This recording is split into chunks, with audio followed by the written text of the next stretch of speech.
हाँ जी, तो कैसे हैं आप सभी लोग? आप सभी का स्वागत है ज्ञानम क्लासेस के अंदर।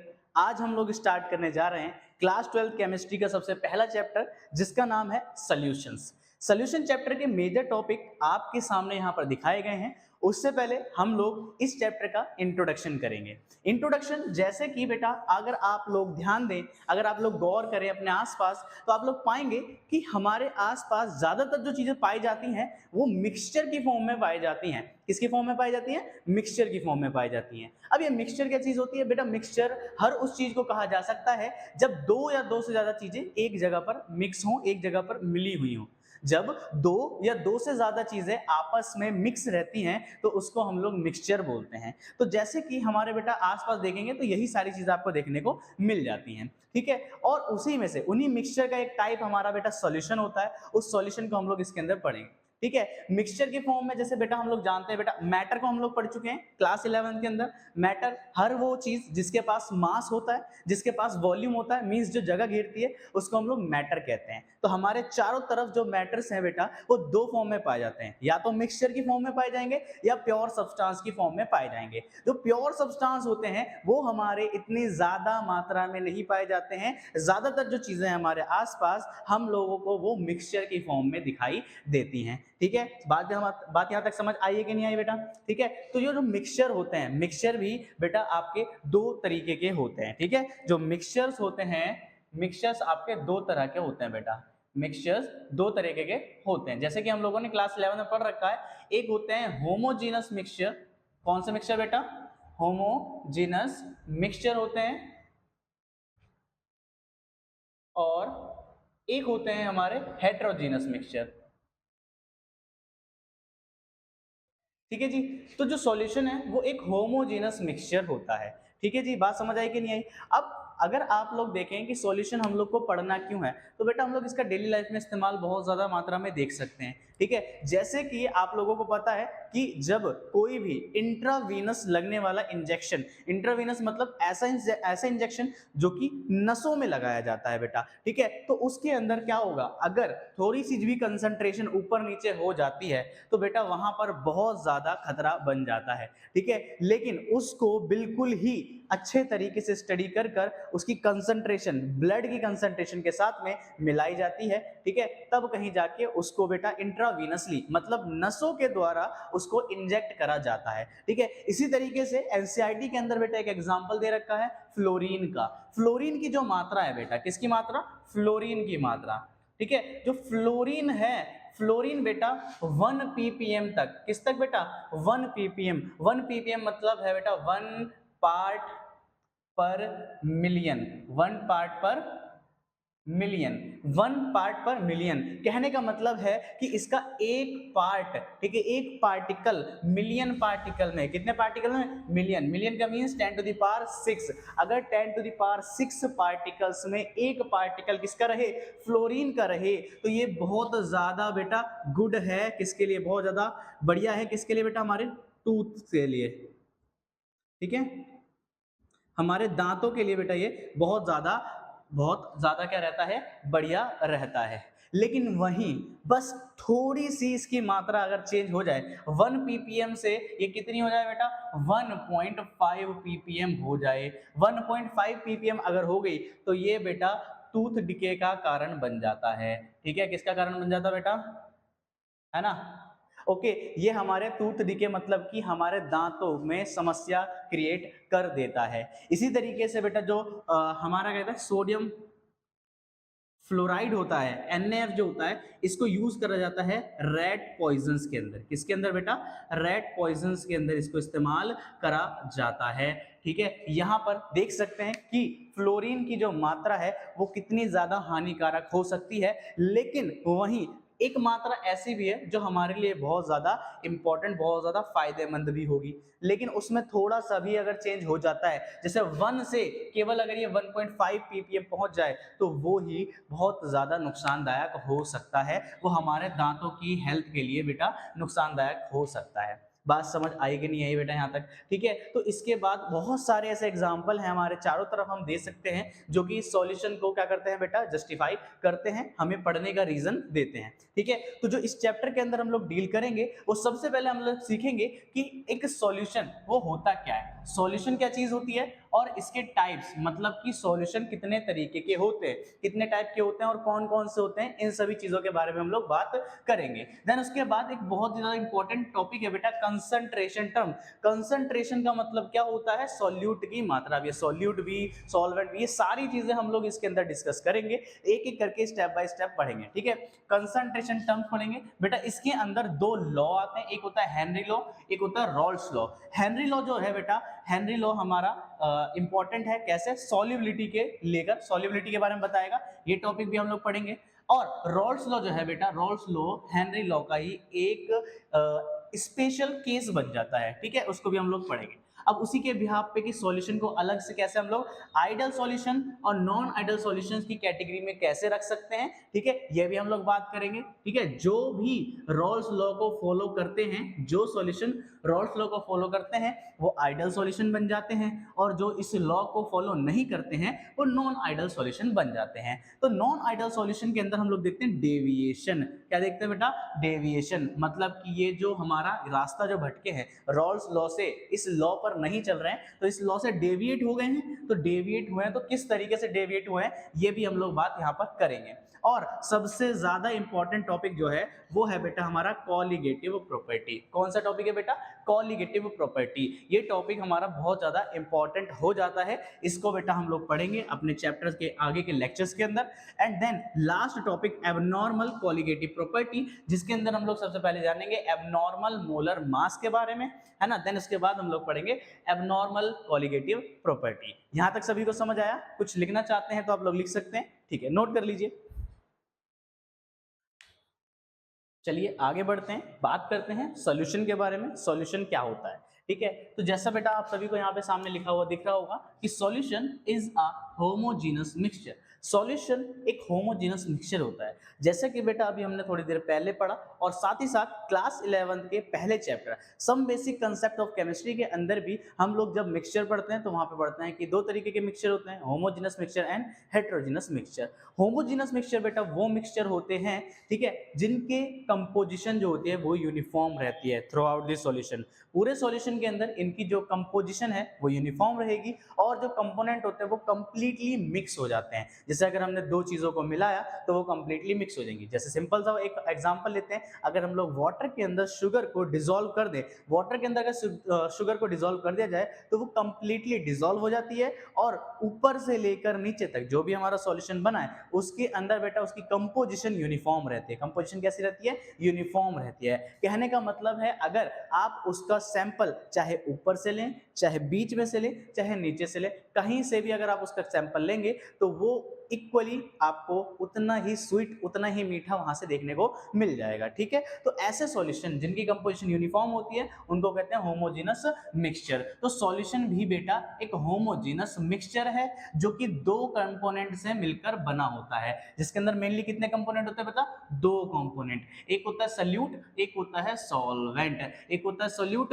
एक होता है सॉल्वेंट। अगर बेटा आपको सिंपल पहचानना है तो सॉल्यूट वो होता है जो कि कम क्वांटिटी में प्रेजेंट होता है, ठीक है। सॉल्यूट वो कंपोनेंट है जो लेस क्वांटिटी में प्रेजेंट होगा सॉल्यूशन के अंदर, ओके, और जो ज्यादा क्वांटिटी में प्रेजेंट होता है उसको बोलते हैं सॉल्वेंट। अगर सिंपल शब्दों में कहना चाहें तो सॉल्वेंट बेटा वो जो कि घोलता है, समझ गए कि नहीं समझे, ये है घोलने वाला, ओके, और ये है घुलने वाला। ठीक है, जब हम दो चीजों को मिलाएंगे तो ये घोल देगा और इसके अंदर कौन, सॉल्यूट घुल जाएगा।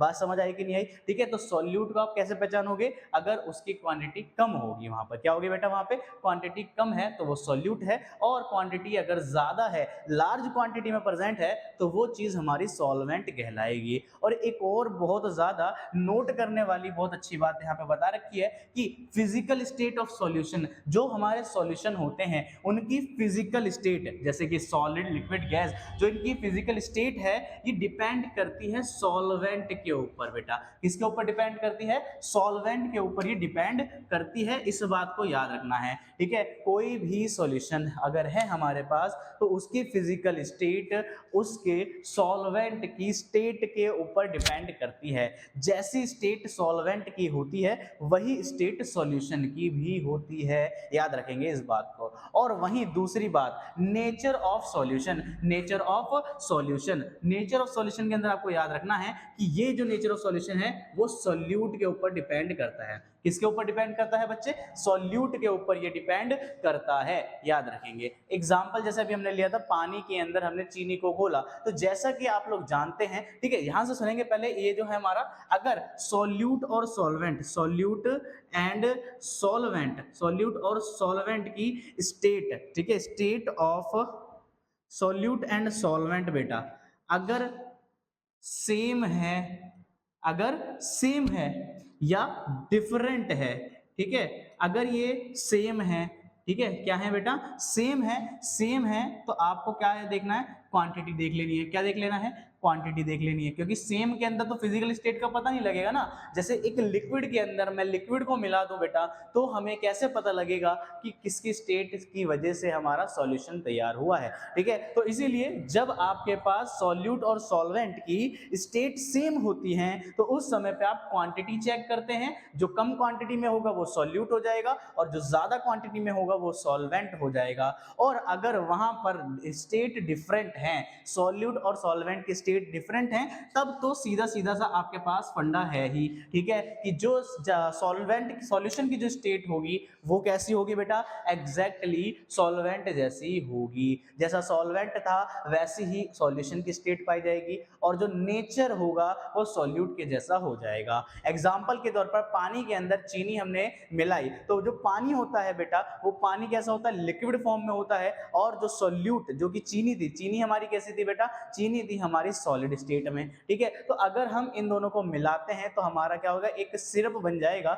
उसके अंदर हम लोग देख सकते हैं कि जो सिरप बनेगा, जो शरबत बनेगा, वो बेटा कैसा होगा? वो होगा लिक्विड फॉर्म में। कैसा होगा बेटा? लिक्विड फॉर्म में। तो लिक्विड था कौन? पानी था, वाटर था। तो वाटर क्या हो गया बेटा? सॉल्वेंट हो गया। और वाटर का कोई टेस्ट नहीं होता, लेकिन सॉल्यूट जो कि हमारा चीनी थी, चीनी के मिलने की वजह से उसके अंदर एक स्वीट नेचर आ गया है, जो कि किसकी देन है बेटा? सॉल्यूट की, जो कि है हमारी शुगर। उस शुगर की देन है, उसकी वजह से क्या हुआ? इसके अंदर एक स्वीट नेचर आ गया है। बात समझ आई कि नहीं आई बेटा? ठीक है, तो चलिए बढ़ते हैं आगे की तरफ। यहां तक सभी को बात समझ आ गई होगी। तो अब बात करेंगे टाइप्स ऑफ सॉल्यूशन के बारे में। टाइप्स ऑफ सॉल्यूशन को बेटा सबसे पहले हम लोगों ने दो तरीके से देख सकते हैं। हम लोग क्या कर सकते हैं? हम लोग इसको दो तरीके से देख सकते हैं। On the basis of number of component, number of component के बिहाफ पर सॉल्यूशन कितने तरीके के हो सकते हैं, एक तो ये देखेंगे। और दूसरा क्या देखेंगे बेटा? On the basis of physical state, physical state के बिहाफ पर सॉल्यूशन कितने तरीके के हमारे हो सकते हैं। ठीक है, तो बात करें अगर नंबर ऑफ कंपोनेंट के हिसाब से, तो बेटा जो सॉल्यूशन है वो बाइनरी, टर्शियरी या क्वार्टरनरी हो सकते हैं। कैसे हो सकते हैं बेटा? बाइनरी, टर्शियरी या फिर क्वार्टरनरी। बाइनरी का मतलब बेटा बाई का मतलब दो का मींस अगर किसी भी सॉल्यूशन के अंदर दो कंपोनेंट है। कितने कंपोनेंट है?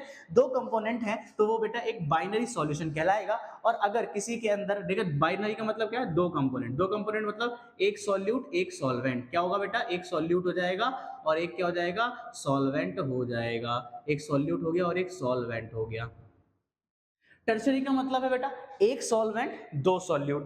ठीक है, तीन कंपोनेंट हो गए। क्वार्टरनरी का मतलब चार कंपोनेंट, मतलब एक सॉल्वेंट और तीन सॉल्यूट हो जाएंगे। इसी तरीके से लगभग आपको देखने को मिलेगा कि जो सॉल्वेंट होता है वो जनरली एक रहता है और सॉल्यूट हमारे बहुत सारे हो सकते हैं। ठीक है, उन्हीं के बिहाफ पे, हमारे कंपोनेंट के बिहाफ पे हमारे सॉल्यूशन अलग अलग हो जाएंगे। Binary solution, tertiary solution, quaternary solution etcetera, काफी तरीके के सॉल्यूशन हमारे हो जाते हैं। समझ गए कि नहीं समझे? एग्जाम्पल के तौर पे बेटा जैसे हमने क्या करा, हमने वाटर के अंदर शुगर को ऐड करा। किसको ऐड करा बेटा? वाटर के अंदर हमने शुगर को ऐड करा। तो बेटा क्या बन जाएगा? ये एक बाइनरी सॉल्यूशन है कि नहीं है? क्योंकि एक है वाटर और दूसरा है शुगर। तो वाटर अभी हम लोगों ने देखा, वाटर कौन हो जाएगा? सॉल्वेंट हो जाएगा और शुगर जो है हमारी सॉल्यूट हो जाएगी। तो बेटा एक कंपोनेंट ये और एक कंपोनेंट ये, तो दो कंपोनेंट हो गए, तो कौन सा सॉल्यूशन बन गया, बाइनरी सॉल्यूशन बन गया। इसी तरीके से वाटर प्लस शुगर प्लस में हमने क्या कर दिया बेटा, लेमन डाल दिया, इसके अंदर क्या डाल दिया बेटा, हमने नींबू डाल दिया, तो बेटा क्या हो जाएगा, ये 1 2 और 3 कंपोनेंट वाला टर्शरी सॉल्यूशन। इसी तरीके से क्वाटरनरी सॉल्यूशन भी हम लोग बना सकते हैं, जिसके अंदर हमारी पूरी शिकंजी बनके तैयार हो जाएगी। समझ आ रही है बेटा बात, यहाँ तक के नहीं आ रही है, ठीक है। इसी तरीके से on the basis of physical state भी हमारे पास हम सॉल्यूशन को डिवाइड कर सकते हैं। जैसे कि हम लोग जानते हैं कि सॉलिड, लिक्विड और गैस ये स्टेट्स होती हैं, और इन्हीं स्टेट्स के हिसाब से हमारे सॉल्यूशन भी डिवाइड करे जा सकते हैं, सॉलिड सॉल्यूशंस, लिक्विड सॉल्यूशन और गैसियस सॉल्यूशन। जैसे कि जस्ट अभी हमने पीछे बेटा हम लोगों ने पढ़ा है कि जो सॉल्वेंट होता है उसी की स्टेट पर हमारे सॉल्यूशन की स्टेट होती है। बेटा सॉल्वेंट सॉल्यूशन की जो स्टेट है वो सॉल्वेंट के ऊपर डिपेंड करती है। तो बेटा ध्यान देंगे, अगर हम लोग यहाँ पे देखें सॉल्वेंट, ठीक है, और हमने क्या करा, यहाँ पे मिला दिया सॉल्यूट, ठीक है, और यहाँ पे बन जाएगा हमारा दोनों को मिलाने से सॉल्यूशन। सॉल्वेंट अगर हमने लिया, सॉल्वेंट कैसे लिया बेटा, सॉलिड सॉल्वेंट ले लिया, सॉलिड के अंदर चाहे मैं सॉलिड को, लिक्विड को या गैस को मिला दूं, सॉल्यूशन बेटा कैसा बनेगा, सॉलिड ही बनेगा। कैसा बनेगा, सॉलिड ही बनेगा, क्योंकि हमने जाना कि physical state of solution depends upon solvent, ठीक है। जो फिजिकल स्टेट होती है सॉल्यूशन की वो सॉल्वेंट के ऊपर डिपेंड करती है। तो जैसा सॉल्वेंट वैसा सॉल्यूशन, जैसा सॉल्वेंट और वैसा ही सॉल्यूशन हमारा बनेगा।